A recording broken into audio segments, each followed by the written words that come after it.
classic musical Annie is back on Broadway in a new production directed by Tony winner James Lapine.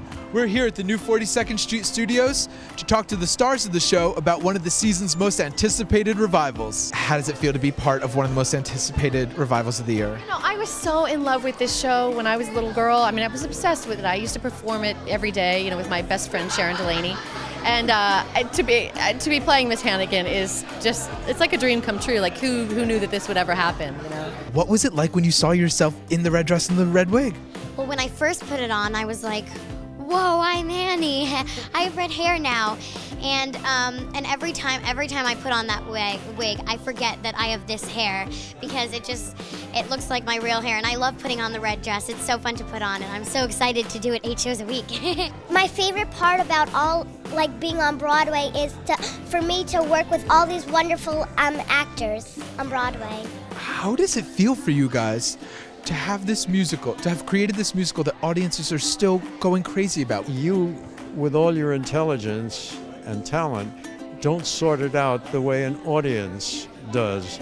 There's a time that the audience is totally quiet. There are no programs rustling, and that quiet, which you learn to hear as a professional, is one of the greatest sounds in the theater, that they're really paying attention.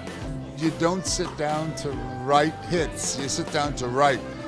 If you get lucky, and maybe it isn't lucky, maybe it's God, maybe it's another kind of, it comes from someplace else. My family is totally flipping out, like they're so excited because they were there with me when we would watch the movie and sing all the songs and everything as kids. I never in a million years would I have dreamt. Like I always say, like if I could time travel back to 1980 blah and tell like 6-year-old Bryn, like someday you're gonna be in the Broadway revival of Annie, like I would never stop throwing up with excitement. I think I was about 5 or 6 when I first heard those opening chords of Annie, and it's so powerful, the music and the songs and everything. And I also saw the movie at a really young age. I've never seen a stage production of it before, so it's so different. I mean, the songs are pretty much the same, but you know, they add things, they cut things, they do a bunch of stuff, and it's just so wonderful, this whole show.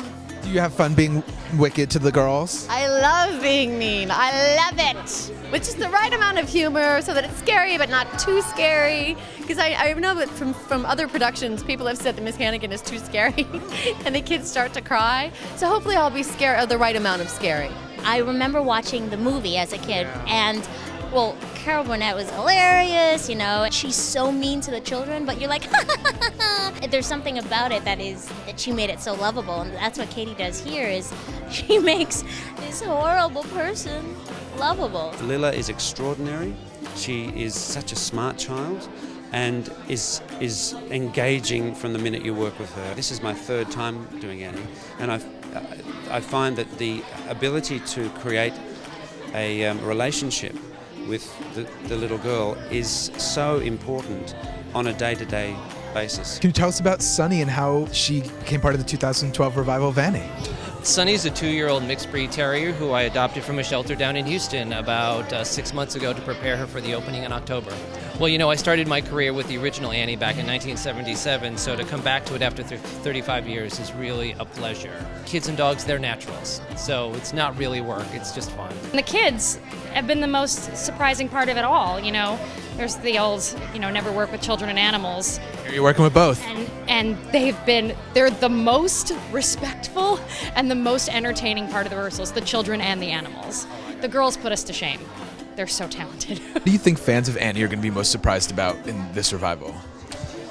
I think that the way that that James and the team have approached this, it's just got this really beautiful humanity to it that resonates, especially now. You know, we've got the extremes of poverty and wealth and socio-political aspects and things, and rethinking government and all of the stuff that was happening in 1933. So it feels really good. I think it's such a great revival because it really honors the original production.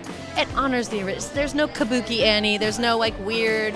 It's like very traditional, and it's such a solid script and it's such a solid score that I think people will come to see what they know and love and be even more excited to be seeing it anew.